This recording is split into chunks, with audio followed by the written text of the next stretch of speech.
Howdy, all. It's been a challenging day, a rather annoying day in Western New York. What makes that different from any other day, Well, Mike? well, that's true. Well, okay, It's this not is this, snowing. this well, it's there seems to be a panic in the air because there is a forecast of a potential snow tomorrow. So everybody, A panic. They're used to it. Eight yeah, months a year. Like yeah, what's but the for the first no, not for 8 months, for like four. But oh, for the first snow of the year, there's always that anticipation, and like every other town in south of the Mason Dixon, the stores are emptied of bread and eggs because they think it's the apocalypse. But they so have to there's have enough bread and eggs so they can make it to bowling and not feel hungry. yeah, and make French toast. But no, this is so a couple weeks ago. And for anybody who has a newer car, the most annoying thing is the check pressure gauge on your tires, especially when the temperature turns cold, because they're very sensitive, and tires can lose a little air pressure when the temp gets cold outside, and it invariably goes off. And then when it warms up a little bit, the gauge goes off. But sometimes it's an indicator of a nail or something in your tire or whatever. Right. You have to pay attention to it for sure. So I go to the local dealership that I bought my new set of tires from, that has a guarantee of repair Oh, okay. and rotation on tires for the life of the tires, so it's free. Right. So I go there, and it takes 2.5 hours for them to find out that there's a nail in the tire and to patch it. Okay, one time inconvenience, fine, it's fixed. 4 days later, the pressure gauge goes off again. And I go to a different location, the same dealership. They check the tires, and it was the tire that had the nail in it. It was a little underinflated. So they said, well, they may have underinflated it, so let's fill it up and see what happens. 4 days later, gauge goes on again. So now I'm pissed off.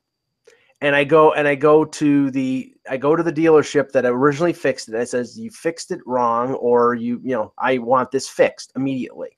Right. They have a policy like you have to make appointments, but if you're a walk-in, you can walk in, but you have to be prepared to wait a little extra time. I Right. was prepared to do that today. Okay, I had Yep. time in the morning to do it. So at 9:30, I get there. I put my car there. I spent the time there, writing my article for Hockey Buzz today. 11:30, I walk out thinking my car is almost done. It was still in the parking lot. They had never touched it. And I'm like, can you tell me like when you're going to get to this? Cause I have things to do today. And Yeah. they're like, well, we have a whole bunch of people switching over to their winter tires. Oh yeah. And I'm like, give me my friggin' keys. And I left. So, now I have to inconvenience myself again on another day at another location, because clearly this location that I got the tire fixed at are a bunch of incompetents. So that's why I'm sitting You're gonna be blacklisted. No question. that's why I'm in such a sunny and uplifting mood there, Mr. Cohen. Well, I'm really sorry to hear that, Mike. We don't generally get winter tires here, and even though it gets cold here, I haven't really had that happen pressure-wise with my car changing, changing the pressure enough that it's going to go off. So, I'm very sorry for your afflictions. Let's move on. for my afflictions. Okay. I could feel the sincerity in your voice there. Oh God. I'm just speaking for the hockey fan out there that doesn't care. Yeah, we're speaking for the one guy who doesn't want me to say howdy all at the beginning of the show. Okay. There's nobody in the chat room, by the way. I don't know if there's a problem, but whatever. It's just me. There's nobody in the chat room. Well, we have at least 30 viewers, so hi all. I guess it's just me. Okay.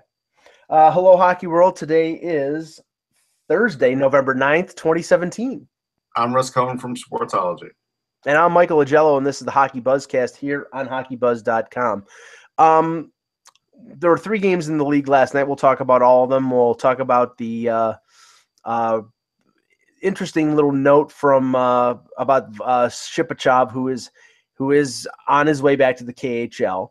But there was an interesting, and actually, let's just start with that because it was I just read that in the last few minutes, and it was Chris Johnston reported that reporters out of Vegas were told by the organization that the Golden Knights had a deal in place for Shipachyov and that he wanted to go back to Russia. Okay. So now the only team that I had heard, and this makes a completely, it makes a lot of sense based on their current situation. The team that supposedly was interested in Shipachyov and in competition with Vegas for his services before he signed was Anaheim. And based on the fact that Getzlaf and Kessler are out, and they're borrowing Eric Fair from the Maple Leafs to stockpile their AHL roster, it doesn't surprise me that they would have been interested. So yeah, I'm a little surprised because he doesn't have any track record, and I didn't think Bob Murray would want to risk it on a guy with no track record. That's where I'm a little conflicted and why it took me a minute. But hey, they were interested because of injuries, and I guess that's what injuries will do for you. It'll get you interested in maybe players you wouldn't be interested before. Yeah, and there's just some good news for the Vegas Golden Knights. Apparently, Marc-Andre Fleury is skating. He's back on the ice for the first time since his concussion. So, I mean, that doesn't mean he's going to be back right away, but, they've gone a couple weeks with Maxime Lagacé as their number 1 goaltender. Dansk is not – there must have been as much more serious knee injury than expected for Oscar Dansk. If it seems that way. So what team is Shipachyov going to? He's going to his hometown team. Was it Severstal? Severstal. And who reported it first? Somebody I know. Somebody who usually wears New York Mets hats. Yeah. Yeah, we did good on that. Yeah. Yeah, you heard it here first, folks. Okay. Sometimes I have better sources in Russia than I do the National Hockey League, but whatever. 3 games in the NHL last night. Let's start with the Rangers and the Bruins. The Bruins are shorthanded right now. Like we mentioned earlier in the week, David Krejci is out with a I don't remember the specificity of the injury, but he's on injured reserve. Brad Marchand was out for 1 game. I don't believe he played in this game either. I don't think he was in there. I mean, I don't remember hearing his name. But the Rangers win 4-2, and ironically, Jimmy Vesey scores a pair of goals for the New York Rangers, which when I saw it was him, I sort of had a smile, Russ, because we know that Boston was the team that everybody thought he was going to go to. Yeah. And then at the 11th hour, he turned and went to the Rangers. There was conflicting announcing too, because they were like, "Wow, they're really happy in blah blah blah blah Massachusetts," and I'm thinking, are they really? Because he's scoring for the Rangers, but and against the Bruins, so like that to me just sounded weird. Like I would have stayed away from that because that's maybe one time where certainly his parents and his best friends are happy, but I don't think the whole neighborhood's happy because they'd rather see the Bruins win over the Rangers. I'm pretty sure of that. Yeah, but the funny thing was, and I don't think we'll ever know the details of, why he didn't go to Boston, but there was a lot of speculation that, the parents live in Boston, he's was a Bruins fan, that it would be more pressure on him. Whereas going to New York, having a support structure there, a guy like Kevin Hayes, who he played with in the summer and, knows from the Boston area, that was a less of a pressure situation for him than going to the Bruins. And Kreider went to school there too, so there's some familiarity there for sure. I mean, that's something where I think it does play into it for a young player. I think that's just the way it is. But yeah, I'm looking. Marchand didn't play. The thing that there's a couple things that were going on in that game. The first thing was, the Rangers dominated early, and then they sort of held on. And So now they at least have a defense that can hold on without Brendan Smith. But Brendan Smith now has been out for 7 games. I think at some point he will be the guy that gets traded. And so when that happens, I think it'll be him and some other prospect. But I can guarantee you it will not be Pavel Buchnevich, because, like, when you see the move that he made last night to score the goal, you realize, okay, this guy may not be a complete player, and I get it. He's never going to be. But he does have that offensive talent and the know-how to get to the net with a great shot that smacks of a 25, 30 goal scorer someday, and maybe even this year. And so he's not getting traded. No, he's not getting traded, but it just seems that the talent that Buchnevich has and what he's showing in the last week or so, because he's really now he's playing on the top line. Right. But I mean, was this just sort of Vigneault playing, like being the bad cop and, trying to teach him a lesson and be better defensively? Is that nothing more than that? Yeah. It wasn't because he wasn't playing well or lack of talent. He just, he obviously made a few mistakes. You make mistakes defensively in a Lane Vigneault system, and that's what happens to you. But they've righted that. They were lucky to hold on for sure. There was an empty net goal at the end, so it's not like Rask played poorly. But this was a game where Boston desperately needed more offense, and they didn't get it. But they're without Backus. They're down a few good guys. I mean, when you don't have Martian and Backus together, and Krejci. Yeah, and Krejci. That's 3 massive. That's 3 of your top 6, and unlike the recent games where they had some success and they were getting, goals out of like Vetrano and Corrali and players of that nature. 2 goals, and there was Pasternak and Bergeron. They really can't carry a team on their backs. Yeah, I mean, so I would just say that, while the Rangers got a win and it's the 5th straight and everything else, they were fortunate they played a weaker team, weaker just because they weren't with their best players. I thought Lundqvist played fine. I thought that was a good game for Lundqvist, and I think people now are off his back a little bit. But again, he's never going to be that like .925 save percentage Henrik Lundqvist anymore for long stretches. Not going to happen for a lot of different reasons. It's complicated, but right now, they're getting back in the race. And if there are people in the chat, we will, we're prepared to answer a couple questions at the end of the show. Yep. The game that I was at last night, the Minnesota Wild and the Toronto Maple Leafs at Air Canada Center, frankly, a pretty boring game for, I would say, good sizable chunks. It did have its moments, though. The Leafs didn't get a shot on goal until like 9 minutes into the first period.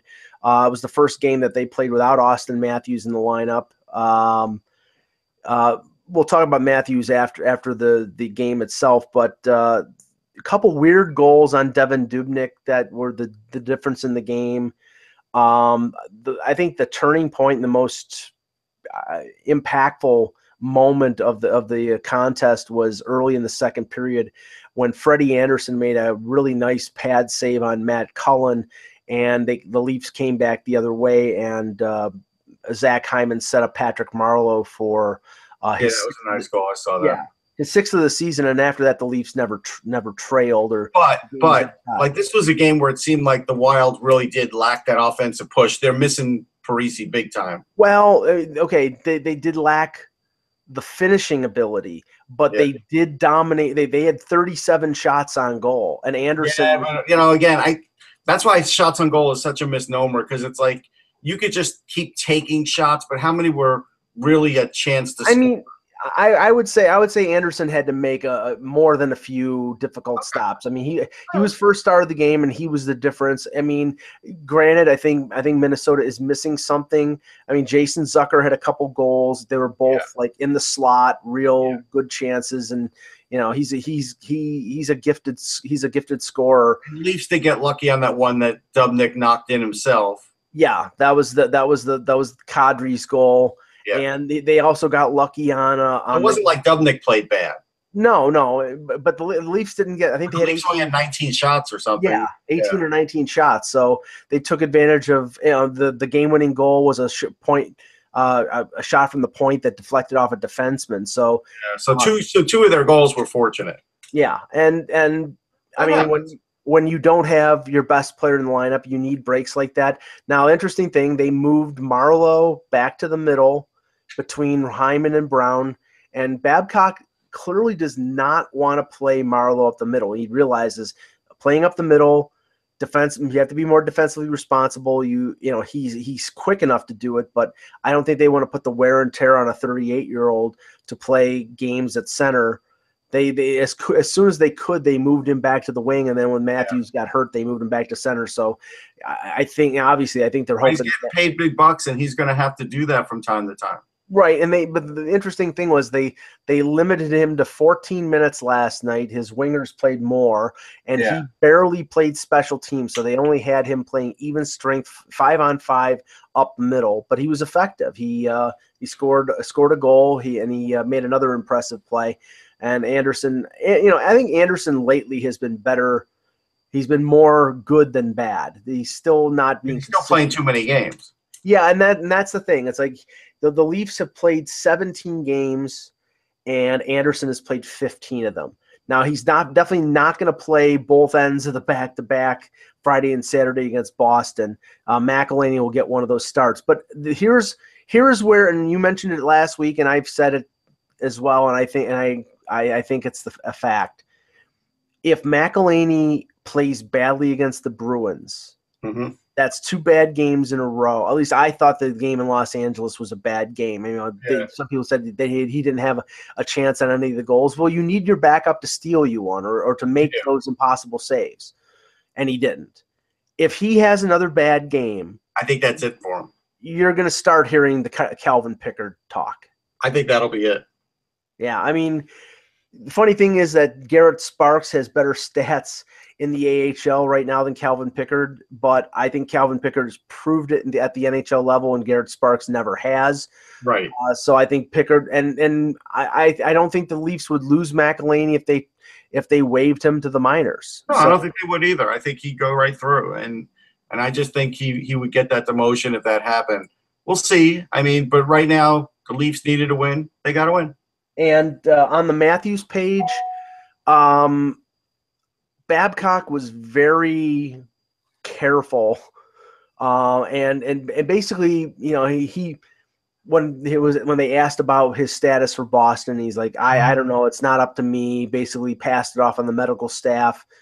Matthews was not at the practice today, which would indicate maybe, you can't really draw any conclusions, because if he participates in the morning skate tomorrow, then he could be in. But the Leafs have 4 days off after the back-to-back against Boston, and nobody knows what the severity, what this injury is. It's just a unidentified upper body injury. Yeah. So, I mean, if it's something of a short-term but impactful nature, they may sit him out both ends of the back-to-back and wait until next week for him to come back.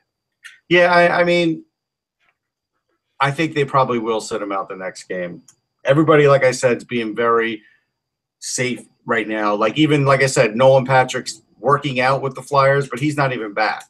And it just seems like with the younger players, especially, teams are not taking a chance with injuries. They're just not.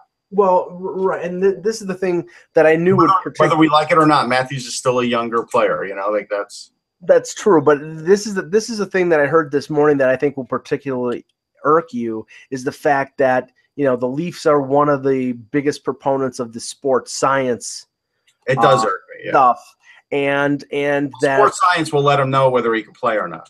Right, and that's they'll go in the back room and they'll put in a few algorithms, and it'll spit out a report, and then based on that report, rather than based on how he looks at practice, it'll determine whether he should play or not, like a horoscope. Now, I don't think that this is what's going on here, but there were some people that were floating the idea that maybe this was a strategic rest game for Matthews, and that and I don't think that's. I mean, and I think there could be something to that. We don't know, but the idea is the NBA, those sports science teams have been very open about when it's a rest game or not. If they ever admit in Toronto that it's a rest game because of sports science, it'll be a much bigger story than even in what it is in the NBA because it's a little fanatical, Mike. I mean, I don't know if you know that. Well, no, yeah, you're right. And the funny thing was when Austin Matthews was announced being in the lineup on Monday, like as part of the opening lineup video presentation. Mm-hmm. There was sort of like, it was a loud cheer, obviously, but sort of almost like a relief. Oh, he's in the lineup. Yeah. And yeah. now on Wednesday, and I didn't know, I noticed it earlier in the year, like working up to the beginning of the game, they would always announce the scratches. They did not announce the scratches on Monday, and they did not announce the scratches on Wednesday. So it was almost like they were trying to avoid like sort of dropping the ball and saying, or avoiding, like letting people in on, oh, he's not in or he's in. It's like, it's not that big of a secret, guys. Either he's in the lineup or he's not in the lineup. But it is going to be a little secretive, I think, because, again, they don't want it to become a big issue. But, yeah, this is the part of sports science that I'm just not a fan of because we never see the positive in sports science. We see sports science is making this guy rest. And we're not saying that's happening with Matthews, but it does happen. And we're saying, well, sports science says he can't play 3 in a row, or sports science, and so, like, it says that, maybe a player can't play a certain amount of minutes every night. And, again, until I see where that formula comes into winning, I think you're trying to prevent injury or maintain a good physical level throughout the season that I don't know if you could really control. I don't think you control it. I just think that that's an organic thing. The only thing you can control is, yes, if I don't play, I won't get hurt. But, I mean, that's all you can do. Yeah, it's almost like medical analytics, and that just and that drives me nuts. But anyway, yeah, me too. The other game on the schedule was a impressive 5-1 victory for the Tampa Bay Lightning over the San Jose Sharks. Nikita Kucherov, Vladislav Nemestikov, and Steven Stamkos all with 3 points. Vasilevsky with another win. Russ, I think our prognostications regarding Tampa being potentially the best in the East at the beginning of the season. It's them and everybody else. Yeah, it's really. Right. Now, I'm not going to discount Pittsburgh. I'm just saying Pittsburgh's laying in the weeds. That's all I'm saying. But it is them and everybody else. I think that's pretty obvious. Yep. And but here's the thing though, with that thought. So if I'm a draft guy and we hear things at the draft like, hey, is this guy dropping because of the Russian factor? Well, here's a Russian factor right now in the NHL. The top goal guy is Nikita Kucherov with 15. Mm-hmm. Alex Ovechkin is 13. They're Russian. The top plus-minus guy is Vladimir Tarasenko. He's plus 14. The top goalie wins guy is Andrei Vasilevsky. He's a Russian. So if there is a Russian factor, I'd like to see where teams are really getting scared away because obviously some of the best players in the league are Russian. So these are just stereotypes that I hear come up once or twice a year and have to laugh them off. And this is why I laugh them off because, again, if you're going to go percentages, yes, sure, there's more Canadian players in the game than Russian players. But my point is you don't know if you have that guy until you draft that guy. You have to sometimes just draft him and see what happens. I think it's more the complication of drafting a Russian and not the it's not as easy and clean. That's true. Yeah, it's like, I mean, for example, a player, okay, the Minnesota Wild kid Kaprizov, who was phenomenal in the World Juniors. He's under contract in the KHL. They're not going to get him for a couple years. That would not be a problem if he was Canadian or if he was American or if he was maybe even Swedish or Czech. It's there's a complication because there is a KHL that these players are tied to, and they have contracts, and the leagues don't have a transfer agreement, but there's a respecting of the other leagues' contracts, so they won't mess with each other. But I mean it is a factor, and I think so.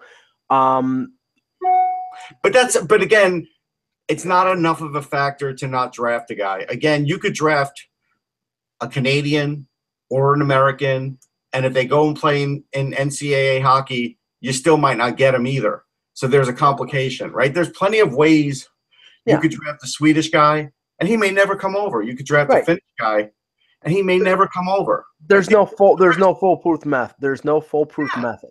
Yeah. But that's my basic point. Yeah. So, okay, there are 7 games on the schedule tonight.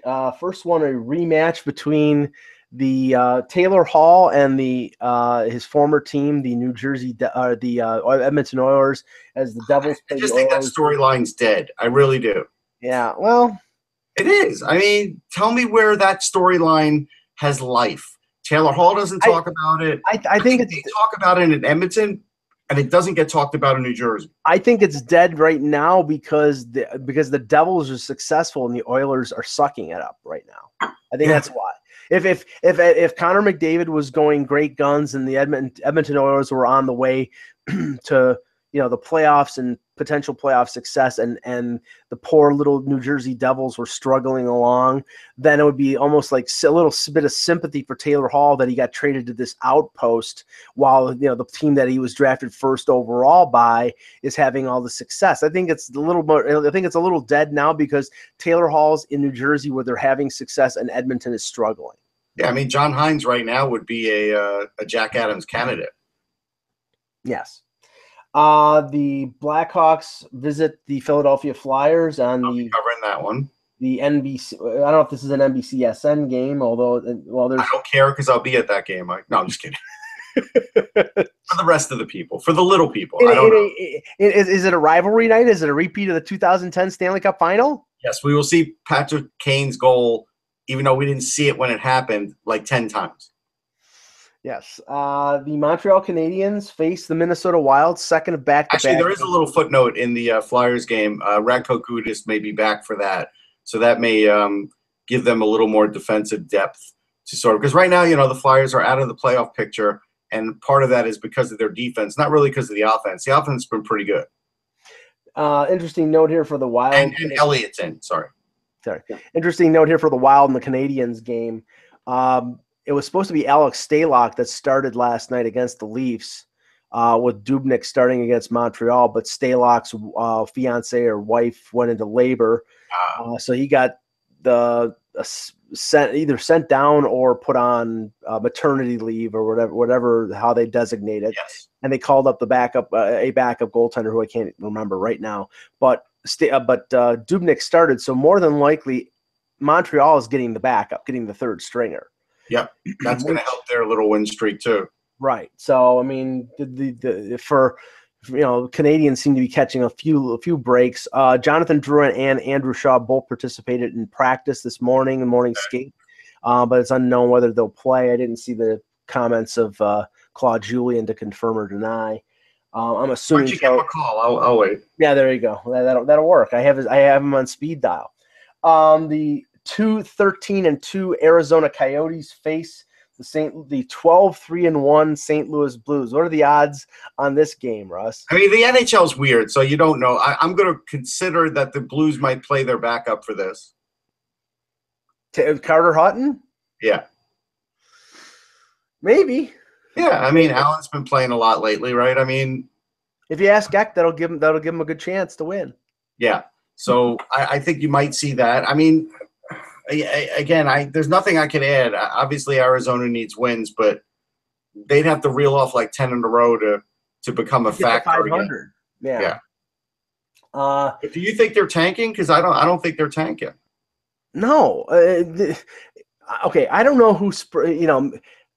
I think there's just people out there and some who do right that make you believe that they're tanking because tanking's talked about so much in other sports. At this point, at 2-13-2, John Chaika might want to consider tanking because they're not making the playoffs and they're not. They have the inside track on 31st overall, but going into the season, acquiring Ranta, adding Yarmulson, acquiring Stepan, no frickin' way was this team tanking. They were trying to win. It's just showing to me now that this team has no concept of how to win. I mean, they have a lot of good young players, and I like Clayton Keller a lot. I like some of their prospects. I like Dvorak. I think Dylan Strome can be an NHLer.